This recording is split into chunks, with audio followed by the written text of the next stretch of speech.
worst kitchen in America. Well, this has got to be close anyways. I mean, if you look, it's just a disaster. Plastic, leaky roof. Yeah, rot, mold, mildew. Bad Joyce. Hey, they've been fixed though.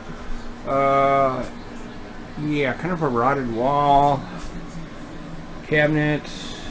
Well, some are missing now. More cabinets missing. You know. Ooh, ground fault? Not. Yeah. Fake cabinets, real cabinets. Cabinets coming off the wall. Half done electrical. Yeah, and hey. Oh, yeah. And underneath this, Joyce that could use some help.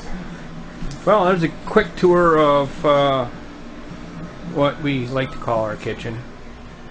Anyway, good luck to me. Thank you.